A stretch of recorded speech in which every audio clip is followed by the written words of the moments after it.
Good afternoon, student. In the last class, we discussed about the causes of First World War. So today, we are going to discuss about the world after First World War and the League of Nations. So after the First World War, many discussions and the treaties were done. Britain and its three allies imposed the terms and conditions of the treaty on the defeated power. So you know that Germany was one side and England and its allied countries were other side. So Germany was defeated in the First World War. After the defeat of Germany, this England and its allied countries, they imposed some conditions, okay, on Germany. So the Treaty of Versailles, the Versailles Treaty was signed in 1919. So after the First World War, the total political condition of the world has been changed. The Austro-Hungarian Empire was dissolved.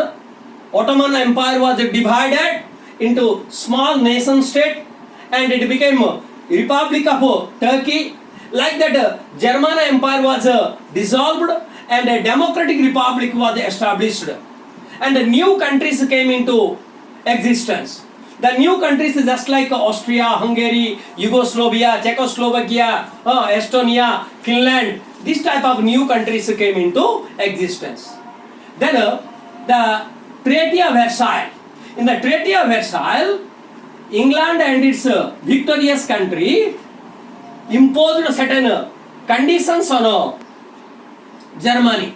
Okay, they imposed heavy war indemnity. War indemnity means compensation. Due to the war, whatever the losses they occurred, Germany has to give it. And second is territorial term. According to the territorial term, Germany lost a lot of areas of, okay, just like it lost the territory to France and other countries. Like that, military terms, we will discuss it in the next chapter regarding the Treaty of Versailles. Okay. So military condition, the strength of military power of Germany was reduced. So this is regarding the Treaty of Versailles in 1919. So after the First World War, a peace organization was established. So people became afraid of the war. The League of Nations was the first ever international organization which was formed as a consequence of the Treaty of Versailles. It was established on 11th January 1920. So for the establishment of the League of Nations, Woodrow Wilson played a vital role. Woodrow Wilson, please note it out. Woodrow Wilson. Okay, League of Nations was established on 11th January 1920 by Woodrow Wilson. So what is the main cause of the League of Nations?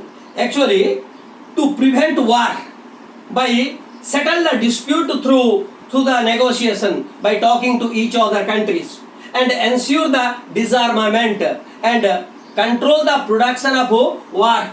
Okay, armaments. Then work for developmental work. Then labor welfare. Labor welfare is also one of the important aspect of League of Nations. But unfortunately, Woodrow Wilson belonged to America, but their people only did not support Woodrow Wilson, and at last, even though League of Nations was established to control the war, it failed to control the Second World War. Okay, can you understand it? Now we are going to discuss about Russian Revolution. Russian Revolution is one of the most important political achievement or political consequence of the world, which changed the periphery, which changed the total world. So the Russian Revolution.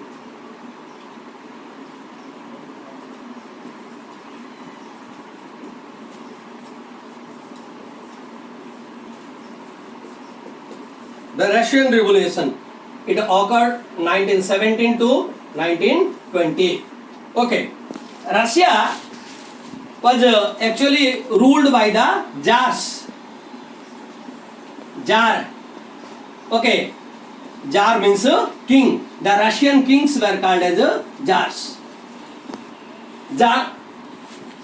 It was the vast area of land spread over two continents, Europe and Asia. Therefore, it had been called a Euro-Asian power. Russia was called as Euro-Asian. Euro-Asian because it spread across two continents, Asia and Europe. It had the third largest population in the world, that is 156 million people were living there. It is composed of several nations like Russia, Ukraine, Uzbekistan, Kazakhstan, Tajikistan, Turkmenistan. So all these small states were there in Russia at that time. The livelihood of the most of the people, they depend on agriculture only. Often there were struggles between the peasants and feudal lords. The feudal lords owned most of the land and most peasants paid rent for the land they tilled. So that means the condition of the peasants under the Tsar ruling, it was a very miserable condition. So Tsar Nicholas II, Tsar Nicholas II, Tsar Nicholas II was there, was ruling over Russian Empire with the help of the army and bureaucracy.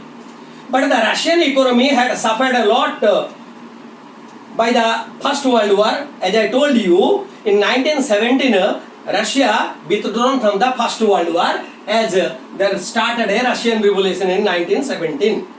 The Russian army was the largest in the world before the First World War. Yet by 1917, Russia had lost lives of 2 million soldiers and civilians. It became the biggest loser in a human lives in the World War. So Russia, the one country which lost most of the lives in the First World War. A large amount of food was supplied to the war front during the First World War. This led to the shortage of food. When most of the food was supplied to the army force or to the soldier, there was a food scarcity arose. Civilian people cannot get food properly. So on March 8, 1917, March 8, 1917, one of the historic movement in the world, March 8, 1917, around 10,000 women of the capital St. Petersburg took out a procession and they demanded peace and bread. Peace and bread. 10,000 women. They started a march at St. Petersburg. St. Petersburg, that is the capital at that time. Workers also joined with them. Tsar Nicholas was really upset by these protests. He ordered the army. So when these people, 10,000 people marched towards the capital, Tsar Nicholas II could not tolerate it and he gave an order to the army to suppress the demonstrators even by firing at them. So when they needed bread, the Tsar shot at them. In just 2 days, the situation became so bad that Tsar left the throne and escaped. So what happened? Due to that march, when they attacked, the army attacked on the demonstrators. Army force fired them. And the situation became worse in the 2 days. And at last, Nicholas II was compelled to abdicate the throne and run away from the country. That is called as Russian made a provisional government. After the abdication of Nicholas II, there started another government that is called as a provincial government.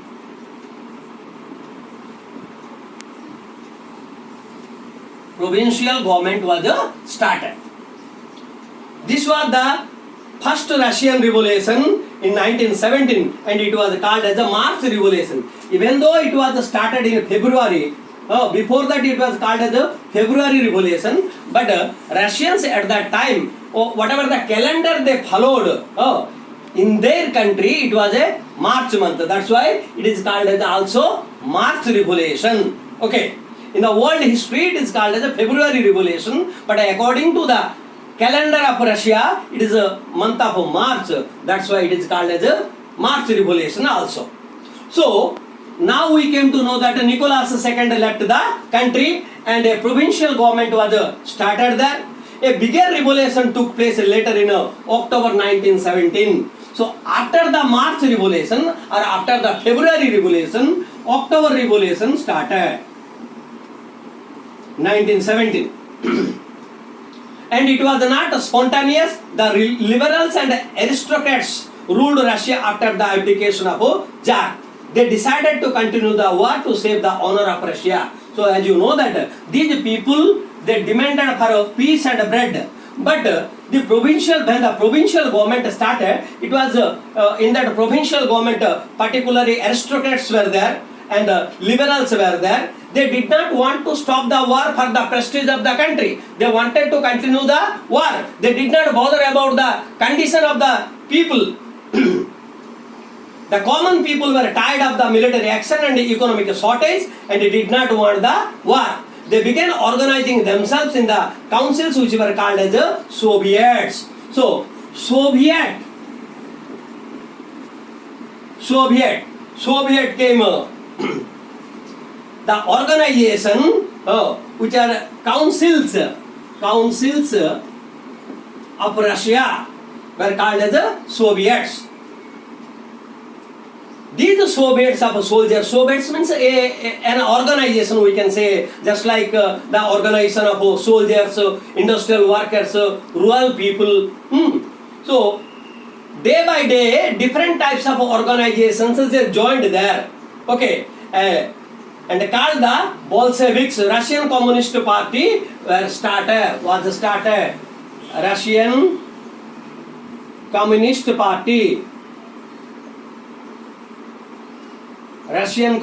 Party. The members were called as Bolsheviks. What is that called?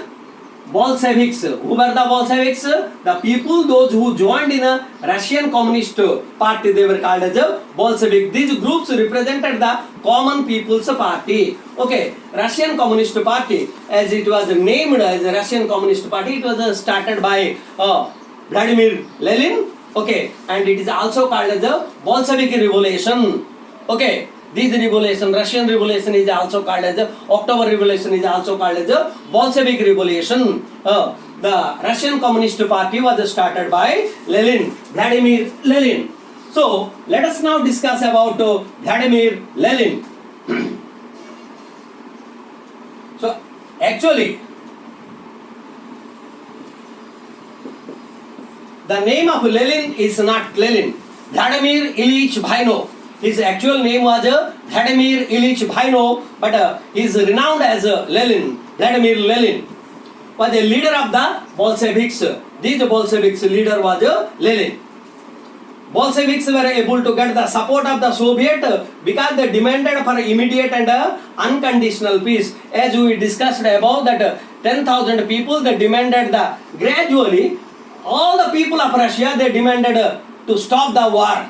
And they needed peace and bread. They also demanded that all the land should be nationalized and redistributed to the peasant. Before only I told you the condition of the peasant in that Tsar condition or Tsar ruling party, when the Tsar was ruling over Russia, the condition of the peasants were very miserable. So they demanded that all the land of the country should be redistributed. Okay, nationalized and redistributed to the peasants. Bolsheviks wanted control over the price and nationalization of all the factories and banks. So, these Bolsheviks also wanted the same thing. They assure the same thing to the common people.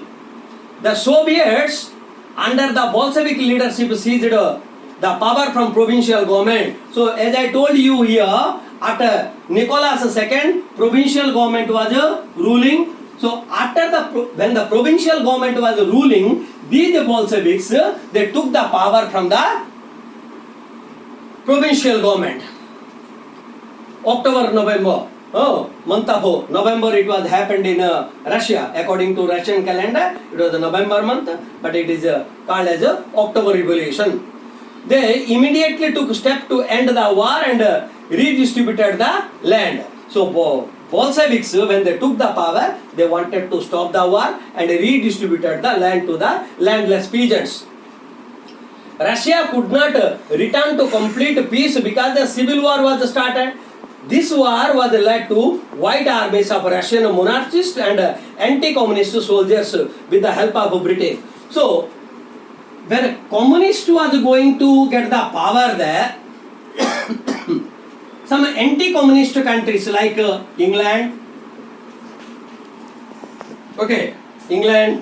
France, USA, they supported the other group of soldiers who, these soldiers with the support of these countries, they started to fight with the Bolsheviks or communist people. They were all defeated by 1920. So as we mentioned here, 1920, the disturbance was stopped, the war was stopped, the civil war was stopped. The Bolsheviks also announced the end of Russian Empire and permitted the various nations under to become the independent. So after joining the different independent nations, at last in 1922, USSR, Union of Soviet Socialist Republic, USSR was formed in 1922. So they started the experiment of the building the country without the exploiters like feudal lords, kings and capitals. USSR tried to build a society that was industrialized and modern. So communist people, they got the power, and in 1922 USSR was formed on the basis of communism. Then let us see here, rise of Stalin. You know that the hero of Bolshevik Revolution, the hero of Russian Revolution is Vladimir Lenin or Vladimir Ilyich Lenin. After the death of Lenin in 1924, Lenin died in 1924. USSR was formed in 1922. Lenin died in 1924. After the death of Lenin, Stalin came to power, Communist Party. Over the next decade, he established his absolute control and put an end to the oppositions. So whoever the communist oppositions were there, Stalin stopped them. He used his undisputed power to build the economy of USSR. USSR began a program of planned. So planning was started. Planned economy was started in Russia by Stalin only. 5-year plan, today we are saying it as a 5-year plan. In 1928 it was started by Stalin. This program had a twin policy of fast industrialization and collectivization of a very important thing. When Stalin came to power in 1924, he started industrialization first. And the second thing is collectivization.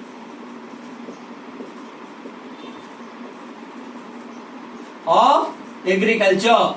Collectivization of agriculture means combined all the people of a village will make a agriculture activity, and whatever the product will be there, they will distribute among them. That is called as a collectivization of agriculture, and it was started by Stalin. So after the Russian Revolution, what is the impact of the Russian Revolution on the world economy? The experience of USSR inspired the people all over the world, especially those who were committed to the ideal of equality and national liberation. So this Russian Revolution reflected in the mind of the whole world.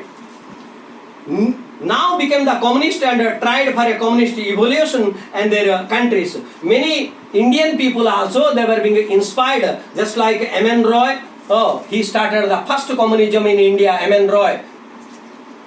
Then Rabindranath Tagore, Jawaharlal Nehru were also the leaders of India who were inspired by the communism. And suppression and oppression of the political party. Many people were also horrified by the violence used by USSR to suppress the opposition. And Daniel, multi-party democracy and freedom in the USSR. George Orwell, whenever you get a chance, please read this book written by George Orwell. George Orwell's The Animal Farm.